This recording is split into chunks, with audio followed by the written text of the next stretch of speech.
batunya sama. Sekarang bicara. Gara-gara Musa pukul batu ini kedua kali, Musa tidak boleh masuk tanah perjanjian.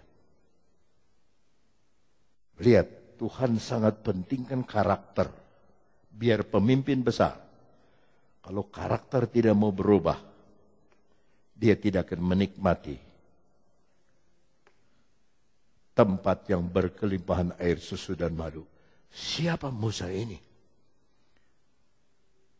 Bilangan 12 ayat 3. Dalam bilangan 12 ayat 3, inilah Musa yang kita kenal. Adapun Musa ialah seorang yang sangat lembut hatinya. Lebih dari setiap manusia yang di atas muka bumi. Kita lihat bahasa Inggrisnya. Now the man Moses was itu waktu yang lampau. Udah dari dulu Moses itu very meek, sangat rendah hati. Above all the men which were, yang waktu itu, waktu zaman Musa, upon the face of the earth, yang ada di dalam dunia ini, tidak bisa hatinya rendah seperti Musa. Toh, orang paling rendah hati tidak boleh masuk tanah perjanjian. Kalau saudara ada waktu nanti di rumah, saudara baca Keluaran 32 dan Keluaran 33, bagaimana Musa bicara muka dengan Allah. Sampai waktu turun, mereka harus tutup wajah Musa dengan kain. Sebab bahasa Ibrani bilang serap. Terlalu, apa sih kalau bahasa Indonesia? Berkilau mah bukan serap. Herang tak berkilau. Serap. Silau. Jadi kalau bicara sama orang-orang Israel, ya harus tutup. Karena baru ketemu dengan Tuhan. Saya perhatikan domba loh. Banyak domba tidak suka bedstone. Ngomong pintar, bedstone gak suka. Maka wajahnya gak seperti Tuhan Yesus. Karakternya tidak seperti Tuhan Yesus. Orang kalau habis ketemu Tuhan, hatinya pasti rendah. Hatinya pasti mau diajar. Bayangkan Musa sudah ketemu dengan Tuhan muka dengan muka. Toh tidak boleh masuk tanah perjanjian. Gara-gara batu hanya dipukul satu kali, tidak boleh dua kali. Yang kedua kali itu ngomong. Musa salah. Dia ngomong sama orang, dia pukul batu. Tuhan bilang, ngomong sama batu, jangan dipukul itu orang. Maka saya khotbah berkali-kali, ampuni salah orang. Jangan diingat-ingat. Jangan kesel sama orang lain. Jangan marah sama orang lain. Biarin aja. Saudara, berkatalah kepada Tuhan. Tuhan, saya diginiin Tuhan. Tuhan tolong saya. Hiburkan hati saya. Tuhan ampuni saya. Ampuni dia juga, Tuhan berkati dia. Coba kita lihat sebentar saja kepada Matius 5 ayat 42, 43. Ya, Matius 5 ayat 42.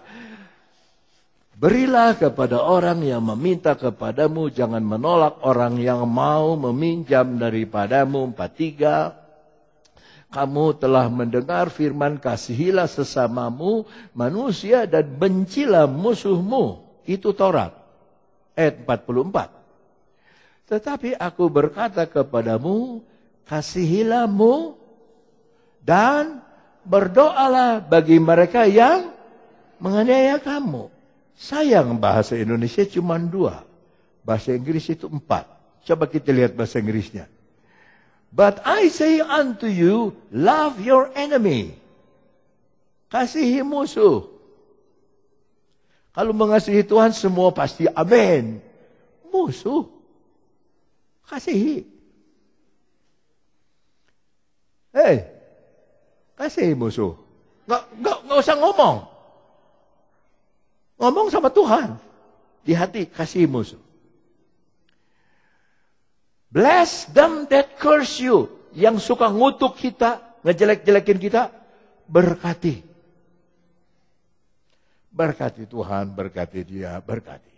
Berkati. Do good to them that hate you. Berbuat baik kepada yang membenci kamu.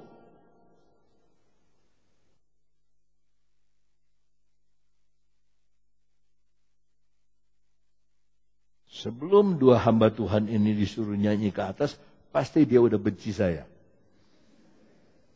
Pasti, ini pendeta keras amat. Ini awan datu. Tapi begitu sudah dinyanyikan, sembari tutup mata. Sebab kalau yang ini ada cincinnya. Ini. And pray for them which despiteful use you. Dan kepada yang memfitnah kamu, doakan. And persecute you, yang memukuli kamu, yang menganiaya kamu, didoakan. Sama sekali tidak ada balas. Nah, jemaat kita ini, jemaat yang matang. Jemaat yang kuat secara firman. Karena kuat, inginnya berjuang. Ini supaya saudara tahu. Jemaat lain, dia cari tahu. Wah, ini bagus nih, kalau kita bisa tarik dia. Ini terjadi di Jakarta. Diundang grup nyanyi gereja kita diundang. Undangnya enggak kepada gembala. Enggak. Undangnya langsung.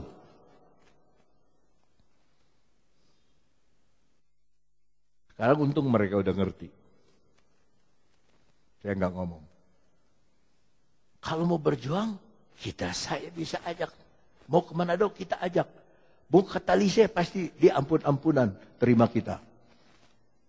Makanya ini kita banyak. Ayo, kalau mau berjuang kita berangkat. Kemarin kita mau berjuang ke Pulau Sangir. Yang ikut 10 orang. Ayo, kalau mau berjuang. Mau kemana? Sekalian khotbah, sekalian kebaktian. Ayo, ke Kerawang, ayo. Bisa. Jangan kena pancing. Wah, suaranya bagus. Nyanyi dong. Ini pemain biola saya. Bertobat sama saya baptis. Mulai gereja lain mulai undang. Ya, dibayar berapa sama Pak Onda tuh? Dibayar berapa? Dia bilang enggak. Untung. Tadi orang India yang bersaksi. Semua yang dikatakan oleh gembala saya, itu benar adanya semua. Semua. Praktekkan saja apa yang dia katakan. Praktekkan. Dia praktekkan. Uangnya dimakan 3M. Saya bilang, jangan benci. Diam saja. Kembali. Dia tidak marah. Dia tidak takut. Dia tidak lapor polisi. Dia diam. Dimakan orang. Diam saja. Doa saja sama Tuhan. Dan dia lakukan.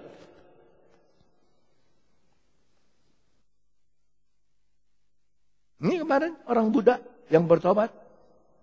Dia mulai bimbang, apa saya salah? Saya tinggalin Buddha jadi masuk Kristen. Begitu ada bom meledak di Thailand, kawannya sendiri yang lagi sembahyang itu mati. Baru dia bilang, aduh, untung saya sudah kenal Yesus ya. Saya diam aja. Dia masih bimbang ibu? Enggak, saya udah mantap ikut Yesus. Saudara tidak terus-terusan begini. Orang tuh cari Yang mana ini yang jagoan? Yang pinter? Diolok. Mereka tahu saya itu tiap Selasa ke Jakarta, mereka tahu.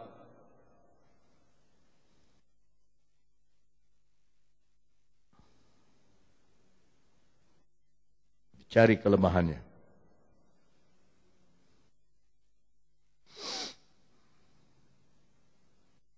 Nanti kita akan lihat. Pokoknya yang benci sama saya, yang mau ngejeblosin saya, mau ngegebrusin saya, mau ngomongin saya doakan Tuhan berkati. Tuhan berkati. Semua yang saya doakan pada mati. Terima kasih Tuhan. Betul. Betul. Saya nggak bilang, oh Tuhan mati. Enggak. Kan tadi Yen juga doain suaminya, Tuhan supaya suami saya kalau nggak sembuh mah udah jangan lama-lama dah. Dia kan boleh, masa saya nggak boleh?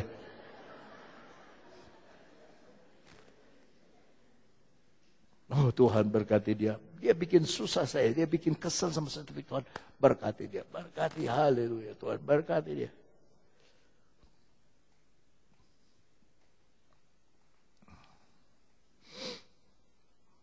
Nah, kita seringkali mukul Yesus 2 kali. Apa artinya, Om, kita pukul batu 2 kali? Padahal Tuhan tidak suruh pukul batu, ngomong sama batu. Pelan-pelan saya bicara, pelan-pelan. Sekarang orang berdoa, mau bikin bukit doa, mau bikin...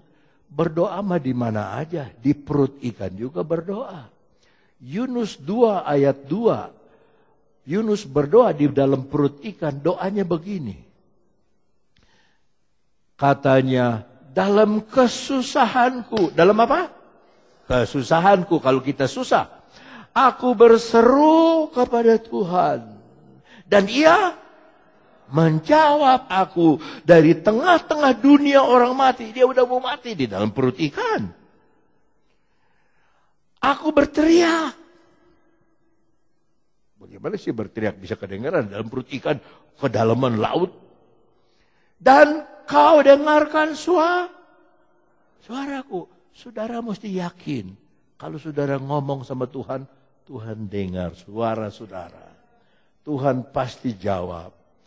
Ya, jangan minta ke Cianjur itu genset, mintalah sama Tuhan.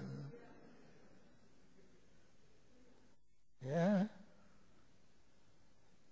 Dan kepada yang di Balikpapan, kalau bersaksi itu papannya jangan dibalik-balik, udah di sini saksikan lagi ini balik lagi gitu, udah.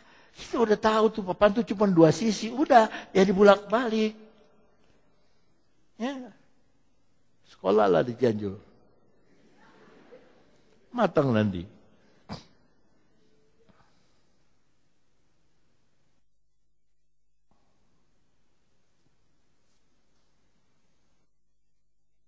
Yeremia 33 ayat 3. Tadi kesusahanku. Sekarang kita lihat. Berserulah kepadaku. Ini Tuhan yang bilang. Maka aku akan. Tuh, kita nggak mau ngomong. Kita tidak mau bicara kepada Tuhan. Jadi bagaimana dia ujuk-ujuk jawab? Coba, kamu namanya siapa? Esther. Esther nggak nanya sama saya, umpamanya saya ngomong. Dari sana. Kan dia bingung. Nah, nggak nanya saya. Kenapa sih Om Yoyo ngomong dari sana? Ini siapa namanya? Rocky. 13 ya. 13 kan? Kan bingung dia. Ngomong 13. Saya nggak nanya. Tuhan nggak mungkin ujuk-ujuk jawab. Ini nih. Itu. Enggak. Kita nanya dulu. Tuhan, apa yang harus saya perbuat? Kalau udah lagi repot, baru susah bener berseru. Aduh Tuhan, bagaimana saya ini Tuhan? Aku pasti menjawab. Dan akan memberitahukan kepadamu hal-hal yang besar. Berlian mah kecil gede gini. Yang besar-besar Tuhan kasih. Kaleng kerupuk. Yang besar-besar. Hal-hal yang besar, yang rohani. Yang saudara tidak pernah pikirkan. Dia kasih kepada saudara. Hanya karena kita minta kepada Tuhan.